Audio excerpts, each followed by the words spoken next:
It's been a long time since I watched a movie, and when the twist occurred, I was like, "Ha, you got me. You got me good."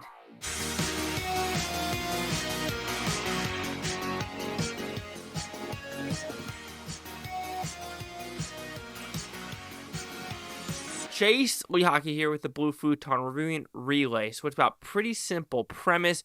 You have a tri-state relay service, and what they do, they're the middleman between a company and a whistleblower. And with that whistleblower, they're like, I thought I wanted a whistleblow, but now shit has gone too far, and I just want to give the information back and live my life. So what they do is get money, and make sure everything works a-okay and everything is smooth on both sides of the aisle. However, this case, of course, isn't going to go as smooth as the other ones, and we got to figure out the twists and turns, what's going to occur in this 2-hour smart thriller.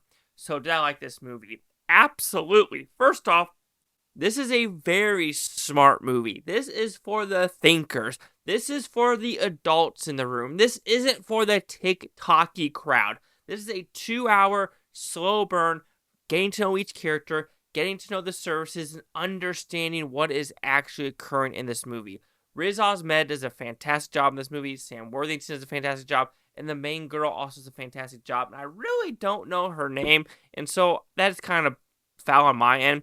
But seriously, the director of this did Hell or High Water. If you haven't seen it, that is the Chris Pine, Jeff Bridges, and Ben Foster movie. I'm a huge Ben Foster fan. So if you like that movie, then I think you're going to like this movie as well for what it actually does. Lily James, that's her name. So that is the other girl in this movie. But what this does, it takes you to point A to point B to point C in a very smart, methodical manner, and it lets each scene play out for what it's supposed to do. This quote-unquote love interest, this cat and mouse chase, and this is a very, very smart cat and mouse movie of what is Sam Worthington doing, and what is Riz Ahmed doing, and what is Lily James doing to try to make sure that she is safe and sound. And this is going through New York to different parts of the city to understanding what is actually occurring with airports, with going to Atlanta, maybe Oklahoma, maybe Michigan, and what is doing. And with the writer of this movie, they did research, let's put it that way, of what things can occur. And the writer of this movie, can I figure, Justin Polinsky, if I'm saying that right, and this is his first freaking film.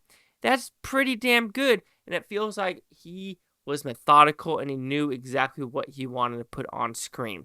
It is a simplistically made movie, and it's a simplistically sound movie, simplistically like score movie. So the technical aspects of this movie is fine because there's nothing really needing for this to go to the next level. What goes to the next level is the progression of understanding each character and understanding what each dilemma and reason each person wants to do.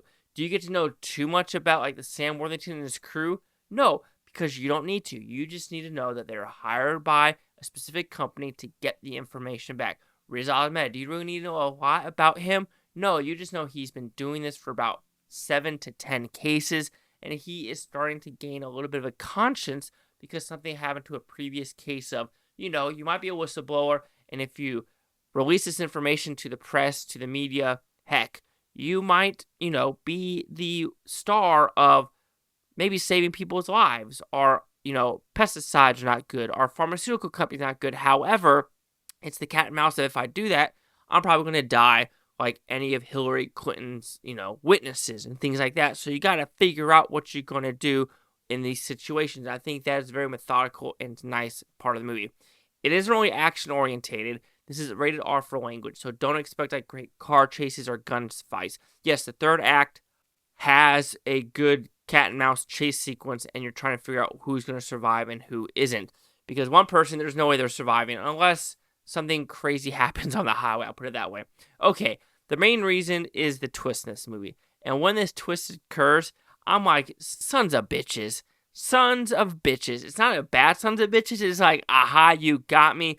And it's a smart one because it plays you. It plays the audience. So like, aha, got him. And you're just like, you got me. You got me with that twist. And there's not a lot I could say with that because it's like, bravo. I'll give you a clap for being that smart and making me think that it's not going to be that way. Some negatives in the movie. Does it need to be 2 hours? No, on some levels you can feel like, does this scene really need to be in this movie? Or does it need to play out as well as it should with some of these scenes or calling the tri-state relay service this many times? Or the love interest and things like that. Or there's a thing when you realize what the twist is and the things that happen before it, you're thinking, did some of the scenes really need to occur to make it a 2-hour movie? Probably not, but that's a very small flaw for this very smart adult non-TikTok movie. And the reason I'm saying it's not TikTok because it's not flashy, because it takes its time. It ain't that 15-second, 30-second adrenaline junkie or get the endorphins running. No, you're going to sit down, you're going to pay attention, and you're going to figure out what you're going to do in these 2 hours, because I enjoyed it. It was smart, acted great, directed well, written well. It's just a well-crafted film. So Relay will receive a 4.5 out of 5 of Futon's. It goes at 90%. Let's see the critics' news scores gave this one.